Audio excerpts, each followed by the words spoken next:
Have you ever felt? Are you listening? Damn.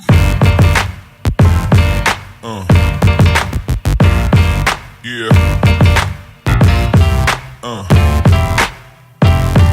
Yeah. Yeah. Good. It's just been a long time. That's it. I get all these messages. I read them. Vacation's over. It's time to get back to work. I haven't actually been on vacation, but my kids were out of school, and when they're out of school, well, I can't get in front of a camera, I gotta be honest. I mean, I try to turn that camera on, and man, that's it. I did manage to lose my sunglasses, though, in the last, I guess, 8 weeks of summer vacation. So that's no fun. So I can't, I can do this, but I don't think that's gonna work for anybody. So I'll work on finding them. That's what I'll do. I should find those sunglasses, because it just doesn't feel right. I feel like naked in front of the camera or something. That's just weird. So 8 weeks of no videos, no warning. I'd be like, this thing on? Tap, tap, tap, tap, tap. That makes my finger look huge. Tap, tap, tap. So I spent the last 8 weeks traveling for work, working and traveling. And when the kids got out of school, my wife said, well, since you've got to go on a trip, why don't we go with you? That's right. So here we go. We loaded up in the RV and off we went. We drove, I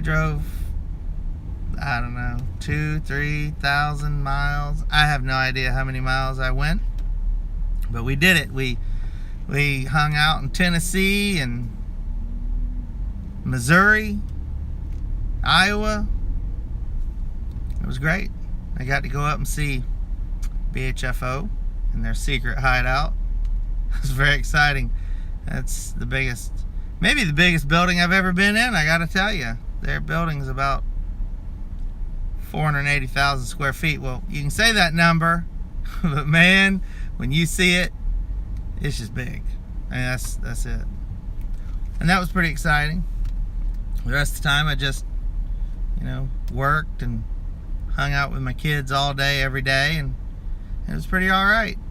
But now we got to get back to business. Business at hand.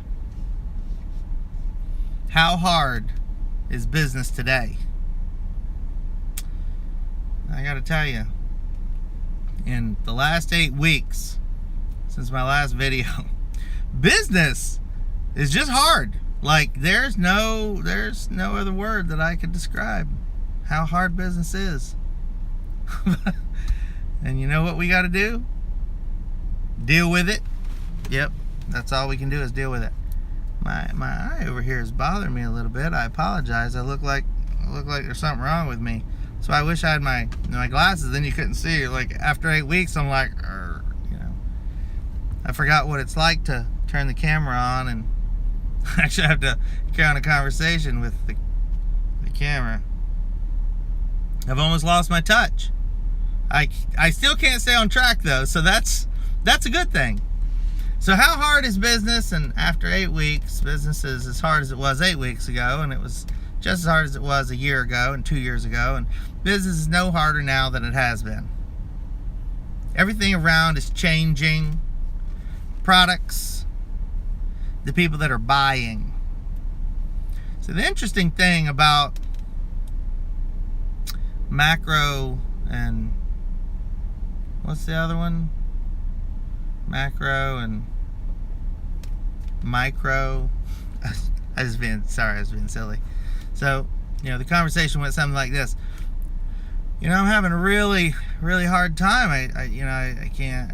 The things that we're selling aren't selling now, and I'm stuck. I get in a rut. I buy the same things, and now my sales have dropped way down, and those things aren't selling anymore. Really? Because people's tastes change. time goes by, doesn't it?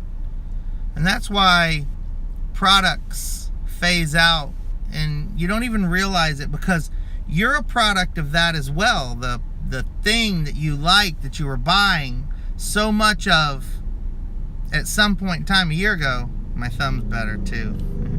A year ago or 2 years ago, 3 years ago, a lot of those products are gone. They phased them out. They've come up with a new, improved, better version. So when it comes to people that are, thrifting and selling wholesale and moving bulk merchandise, the same applies. And so when you're selling on eBay and Amazon and any e-commerce site, it doesn't matter if you've got a retail store, people's tastes change. Did I say that right? I think I said that right. It doesn't matter whether it's clothes or hamburgers. See, sometimes I'm like, I want a plain hamburger. But how often do I want a plain hamburger? Versus how often do I want that we can only get this unique, over-the-top hamburger at this place. And then every other time, I don't want the same hamburger. I want a different hamburger. Same with my shirt. Today I'm wearing, backwards because of the camera. Sorry. Columbia. I went to a Columbia, I'll say outlet, but it wasn't an outlet. Like, these shirts were like $10. And I bought a whole bunch of them. And I'm like, I kind of like this shirt. This is a nice feeling shirt. It's all right. And the price point, caught my fancy. It caught me. Like, I could resell these shirts. These are $30 shirts. Could I put them up for, I don't know, $21, $22 new with tags? Probably make $5-6 after fees and shipping, right? I get to buy 247. My eye is really being a problem. I just want to apologize out there. I look like I'm crazy. My eyes are like blinking. And so I get 247 of them in various colors and various sizes, all new with tags. $5 times 247. My math's not any better, but that sounds like a whole bunch of money. How quickly are they selling? I wish I had 10,000 of them. And not just 247. So, but in my journeys, I found a few tidbits and met some people to buy some more material and watched it change. I'm always watching the change, the things that people like. There are the classic items that never change. People are going to want to buy an Armani tie for $5. It's $800 because that's what we all want. I don't personally wear ties, so I actually do not want a $800 Armani tie, even if it was for $5. Or do I? Because could I resell it? Because what's going to happen is if I bought an Armani tie for $5, I'm going to question whether it was real. And I'm by no means an Armani tie expert. And I'd put it up and then somebody would file some kind of something against me from somewhere in outer space that indicated that it was fake or counterfeit, and then my account would get shut down because that's never happened to anybody before. So when you find products, we're questioning whether they're real. Who knows? If they're too good to be true, it's because they're too good to be true. And I think that that's going to be too good to be true. So how hard is business? It's as hard as you allow it to be. Based on your data collections, your information, the structure that you operate under. All those things. The products change and the people change, and you need to change with them. You can't get stuck. I know some people that are stuck right now. Some eBayers, and they're crying the blues. What What do I do? What do I do? Nothing's selling. I can't make no money. Will you look at my listings? Yeah? How many of these shirts, you get, you right in this box? Come on, either get out of the box or make the box bigger. Bigger. Layers of inventory. I know, and then the question comes up about how much layers of inventory cost, and then the manpower it takes to manage all the layers of inventory, and then so forth and so on about as inventory gets bigger. When you run into a point where you're stuck, just start looking. Just the biggest kid on the block is doing it right.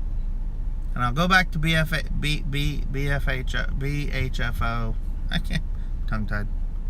Or ThreadUp, or there's another one on eBay now that's got some millions of listings.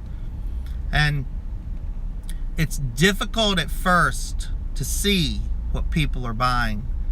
But if you look long enough, and you look hard enough, and you study, you research, and you read more, and you look more, and you make notes. You go, write down a note. I'm noticing a trend in colors, patterns, which sizes are moving out of the material. We're going through seasonal changes. Some people go, seasons don't affect me. Well, it's so weird. 4 months ago, my sales were really good, and now all of a sudden, my sales aren't really good. What are you selling? Well, I'm selling winter jackets. Those Eskimos in Alaska stopped buying jackets. I guess it got warm up there. Well, anyway. How hard is business, I say? Again, it's no harder than you allow it to be. Don't get caught. And if you get in a rut, you get stuck, there's only one person that's going to get you out of it.